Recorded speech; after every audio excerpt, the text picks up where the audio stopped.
Breaking news this morning, we learned just a short time ago that a U.S. national was detained by North Korea. It is believed the man is a U.S. soldier. That is according to an American official.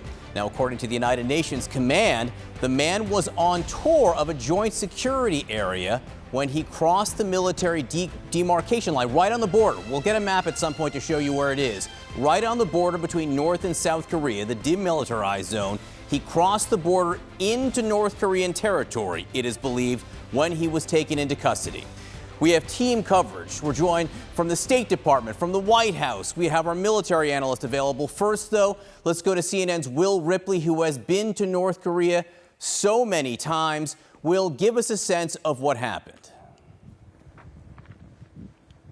Well, it's a very interesting location, John, because Panmunjom is basically a series of buildings that straddle the border between North and South Korea in an area known as the DMZ, the Demilitarized Zone. Half the buildings in the north, half the buildings in the south. It's like a tourist attraction. There are gift shops on the North Korean side and the South Korean side. You can get souvenirs. People go, and yes, they see armed soldiers and sniper towers, and there are still mines in the woods, so it could be a pretty dangerous area. But a lot of people cross through without incident every single day that it's open, and it's open for much of the year on the South Korean side, although the pandemic obviously has thrown a wrench in some of that, and certainly it does on the north as well. So this would have been a pretty routine type of tour showing these service members this is what North Korea looks like. They're standing very close to North Korea, but it certainly doesn't happen, or doesn't frequently happen, that somebody would actually step out of their group and actually take that walk across the military demarcation line. It's the line that President Trump crossed when he technically became the first sitting U.S. president to cross into North Korean soil, when he was having some impromptu discussions with Kim Jong-un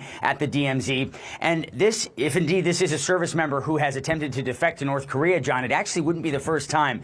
We know of at least 6 U.S. servicemen who have defected to North Korea, but the last time it happened was more than 40 years ago, back in 1982. It's a very different time now. North Korea is a nuclear-armed nation. They've been conducting lots of launches, trying to get the attention of the United States through their missile testing, and the Biden administration has not reached out at all. But now, John, interestingly, this American in North Korean custody may be an opportunity for the North Koreans to engage that they did not have until this person apparently decided to make those steps across the demarcation line into North Korea. Well, just to be clear, we don't know why he crossed the line, if indeed he did in fact cross the line. But how easy is it? I mean, when you were on tour there, how close is the North Korean side, and how big of a step is it to simply, go across like that? It's funny, I've actually only done the tour on the North Korean side. I've never, I signed up for the South Korean tour once, and then they canceled the tour, so I didn't actually get to do it. From the North Korean side, I can tell you it's a bit of a distance.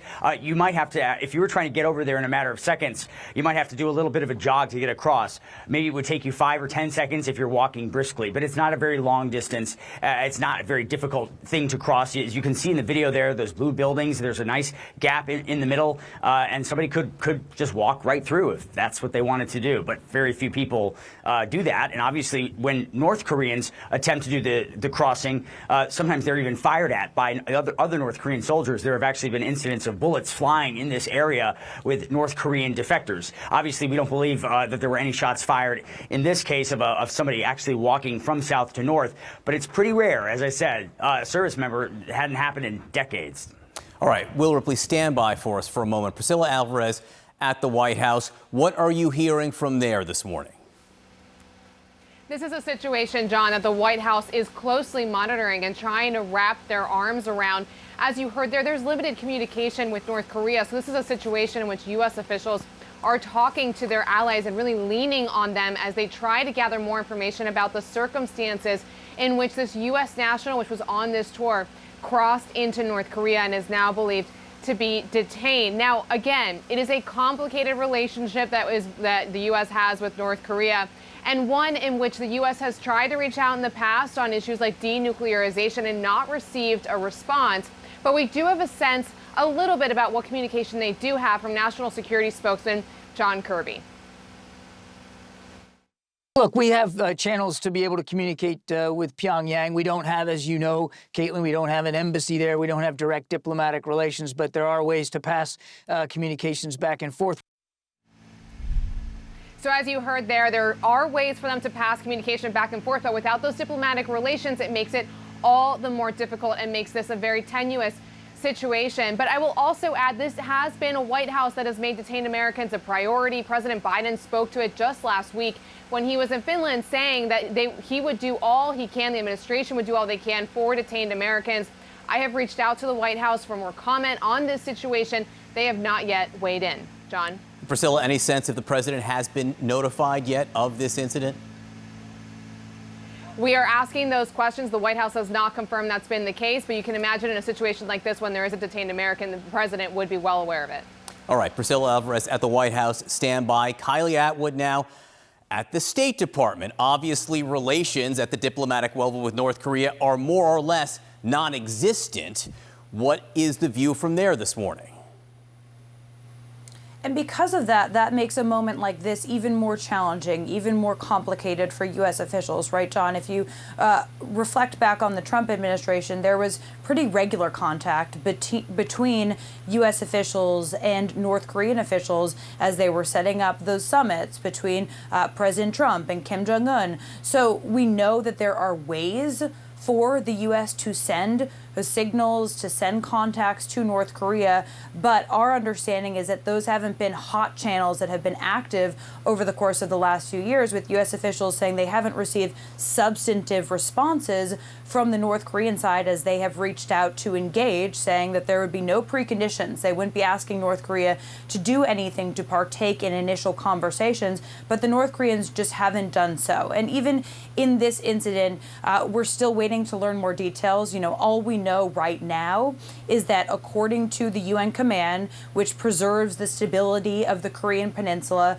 this American crossed over the demarcation line from South Korea to North Korea and did so without authorization. So we're waiting to learn a little bit more about what that means. You know, was the person aggressively crossing over? As we have heard from experts, and I myself have been to the area, it's pretty hard to cross over in an accidental way because these tours are not done to be provocative. These tours are done to show off what the United Nations has been able to do to maintain stability between South Korea and North Korea. So we're waiting to hear a little bit more about just how this all went down. But we should note that there are not, before this incident, any known Americans who were detained by North Korea at this time. The last Americans who were released from North Korea were released in 2018, 3 Americans. And then, of course, after that, we saw that there were multiple summits between President Trump and Kim Jong-un, which obviously didn't deliver any results on denuclearization.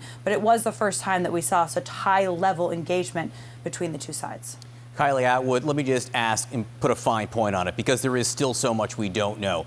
We do not know at this point if this U.S. soldier willingly, decisively walked across the border on purpose or whether it was some kind of accident, correct?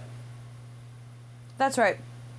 All right, that is very important to know at this point to determine, I think, the posture of both countries as we move forward over the next several hours. I want to bring in retired Lieutenant General Mark Hurtling. You obviously have been near there, General. You know what it's like to be a serviceman on duty and also on tour there. Give us your perspective. Yeah, I've been there, John. In 1999, I was commanding a brigade of the 2nd Infantry Division. We took a group of soldiers up there to do exactly what happened here. It was a tour to see what we were defending. The reason those buildings are blue is this is a UN command post. This is not a US command post. There are South Koreans, Canadians, other forces there. It's mostly guarded by US forces, military policemen. But these are the best of the best. And the same is true on the other side. The North Korean soldiers that are there are all chosen for their height, their strackness. They're all over 6 foot tall. You don't mess around when you go to Panmunjom in this site. This site is on a post named Camp Boniface. Art Boniface was an instructor and water polo coach of mine at West Point who was killed in an axe cutting incident in 1976. The post is named after him when he was killed by North Korean soldiers. They take their job seriously. And again, you just brought up some very good points about what was this person doing to cross over the border? Was this accidental? Was it purposeful? Was it a defection? We don't know. But it's not hard if you're on a tour you see the demarcation line. It's a couple of yards in front of you, just like President Trump walked up to it and crossed over it. But there is a step that you have to cross over. You know the difference because it's painted a different color on the north and the south side. So, you know, depending on what we learn in the next couple of hours about what happened, you know, I would tend to speculate one way or another that this was someone doing something stupid and going across the border when they shouldn't have been, because you're warned before you take the tour, do not go anywhere near any of the contentious points in the area.